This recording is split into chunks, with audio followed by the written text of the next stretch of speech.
What's up guys, this is Cody here, and today I'm going to be showing you the ultimate Pokemon Go hack. I mean, this thing is absolutely amazing. I mean, these are features that you can only dream of, and it's literally right here. So I want to go into depth of all these features, so this might be a longer video, but there is one caveat to this, and that is right now, it only works on jailbroken devices. Now, having said that, the developer has already said that they are going to allow this to be sideloaded, which basically means you can get all these features and this hack if you're not jailbroken.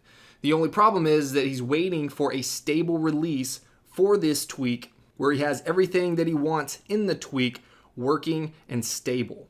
So of course, I'll be showing you guys exactly how to sideload this once it's available. And I have a pretty good feeling that it's going to be pretty soon. So if you guys aren't jailbroken, don't worry. That is definitely coming. But until then, make sure you're subscribed if you want to check that video out once it's available. Of course, let's go ahead and get into all these awesome features that we have in this tweak. Now, this tweak is called Poke++, and you are going to have to actually add a repo for this. So I'll put that in the description below.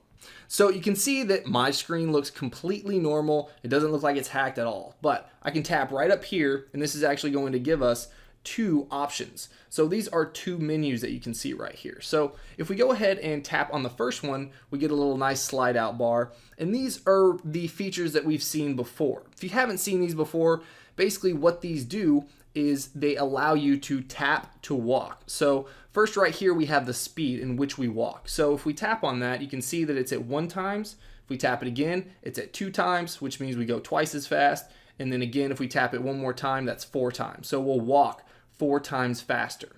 So in order to actually make use of this speed, we actually have to tap on tap to walk. So if we tap on that, you can see that it's selected, and then we can just tap somewhere and it's going to walk to that location. Of course, this is really helpful if you guys don't want to move around. So there is that feature. We've all seen this before. And there's also a feature where you can patrol. So this is obviously going to give you the ability to patrol around, which basically allows you to walk around in a big circle. And what this does is allow you to hatch eggs without doing anything on your device, which is obviously really helpful. So if we go ahead and tap off of this, you can see that we can just hide this bar just by tapping it right here. Now also, if we pull this up, you'll notice that we have a lot more features right here. So obviously the fake location is one that you're going to want enabled at all times, just because that's going to allow you to tap to walk, as well as use a joystick, which I'm going to show you here in just a second. So this is always going to be probably enabled by itself, so you do want that enabled. But next here we have the settings. So if we tap on the settings, this is actually going to give us some options here. So we can show a joystick, which I'll show you what the joystick does right here. And you also have a perfect throw, which you can toggle on and off right here. So as you guys know, you can get a perfect throw when you're trying to catch Pokemon with your Pokeballs. So this actually gives you a perfect throw every time.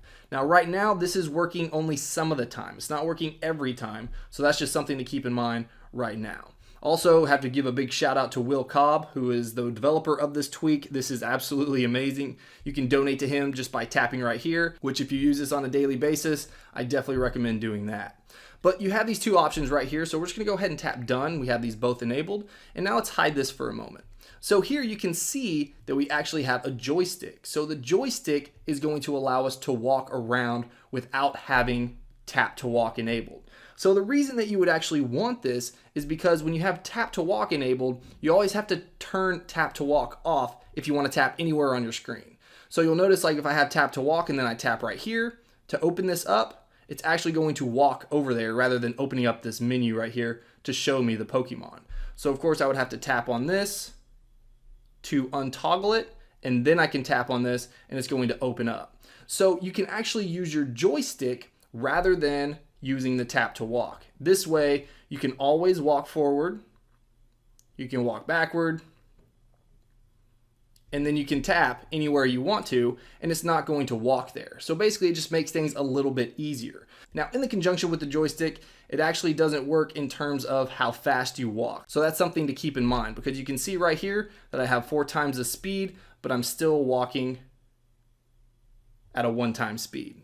Now another thing that you want to keep in mind is that the tap to walk as well as the joystick uses north, south, east, and west as the direction. So for instance, if we go ahead and move this around, this way is still north. So you can see right there that red is pointing to north. But if we turn on tap to walk, and then if we tap ahead, you'll see that he actually goes north. So if you tap up, that's basically going north. If you tap back, that's actually going south. So you can kind of see how that works. So again, if we move the joystick up, if we turn tap to walk off, he's actually going to walk north rather than walking up. And if we hold right, then he's going to walk down, just because basically holding up means north, holding down means south, holding right means east, and holding left means west.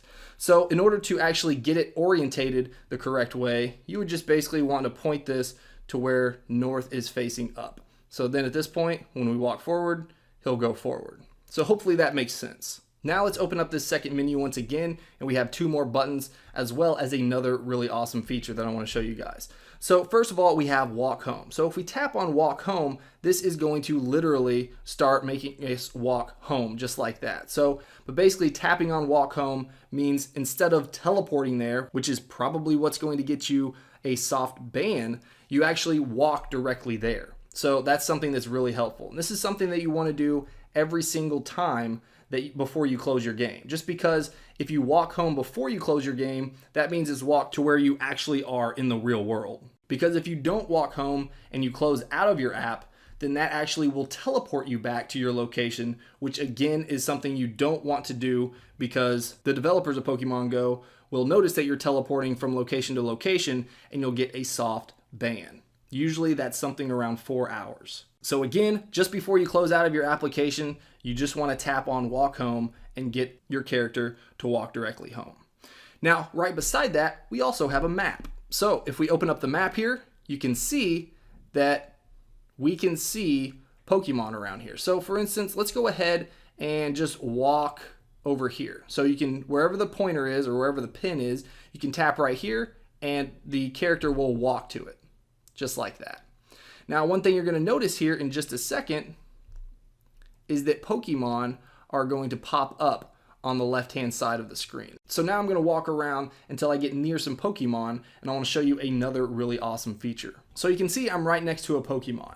But if I go ahead and open up my map here, you'll see that I can see several Pokemon in my range. So if I actually tap on one of these Pokemon, they'll go directly to that Pokemon, even if they're not popped up. So you can see that I'm standing on the Pokemon and then they pop up. Same thing goes for if I tap on one of these over here on the side, you'll notice that they're going to walk directly towards that Pokemon until you see them. So let's go ahead and tap on this one again and let's capture it, because I don't have whatever one of those are.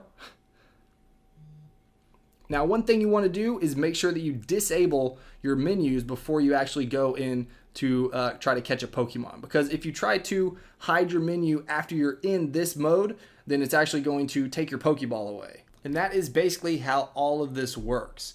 It's very awesome. Again, you can just tap right up here on this button, and that's actually going to hide everything other than the joystick. So if you want to hide the joystick, you have to do that in settings. And to bring everything back, you just tap right up here. And then if we wanted to tap on settings, you can hide that joystick right there. Another thing to keep in mind for this is if the app crashes, you still have some time to actually get back into the app before it loses your location. So for instance, if we walked way the hell away and then the app crashed, then you can actually open the app back up and you'll load directly back into that location. And again, you can use this map to literally walk anywhere. So you could even walk to Canada. All right, guys, again, if you guys want to see how to get this side loaded, be sure to subscribe, and I will definitely put up a tutorial on how to do that once it's available.